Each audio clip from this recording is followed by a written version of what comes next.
America आणि इराणमधील संघर्षाचा परिणाम आता स्थानिक पातळीवरील रस्ते दुरुस्तीच्या कामांवरही जाणवू लागल्याची चर्चा सुरू झाली आहे. डांबरासाठी आवश्यक असलेल्या बिटुमेनच्या पुरवठ्यावर परिणाम झाल्यामुळे देशातील काही डांबर प्लांट बंद किंवा मंद गतीने सुरू आहेत. पावसाळा तोंडावर असताना हा प्रश्न अत्यंत गंभीर ठरत आहे.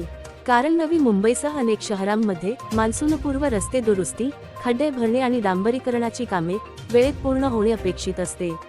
मात्र डांबर उपलब्ध नसेल तर रस्त्यावरील खड्डे कसे भरले जाणार, हा मोठा प्रश्न नागरिकांसमोर उभा राहिला आहे.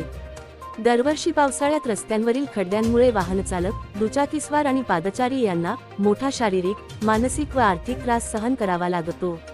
अनेक ठिकाणी अपघात होतात, वाहतूक कोंडी निर्माण होते आणि अन्य नागरिकांच्या जीवितालाही धोका निर्माण होतो. त्यामुळे राज्यातील सर्व महापालिका, राज्य शासनाच्या सार्वजनिक बांधकाम विभाग आणि संबंधित कंत्राटदारांनी नागरिकांसमोर स्पष्ट माहिती द्यावी की डांबर आणि बिटुमेनचा पुरवठा किती उपलब्ध आहे, कोणते प्लांट बंद आहेत, पर्यायी व्यवस्था काय आहे आणि पावसाळ्यापूर्वी खड्डेमुक्त रस्त्यांसाठी नेमके नियोजन काय आहे. आंतरराष्ट्रीय परिस्थितीचा परिणाम असू शकतो, पण त्याचा फटका सामान्य नागरिकांच्या सुरक्षिततेला बसू नये ही प्रशासनाची जबाबदारी आहे. त्यामुळे प्रश्न एकच, डांबर उपलब्ध नाही म्हणून रस्ते दुरुस्ती थांबणार का, की प्रशासन पावसाळ्यापूर्वी पर्यायी नियोजन करून खड्डे भरणार.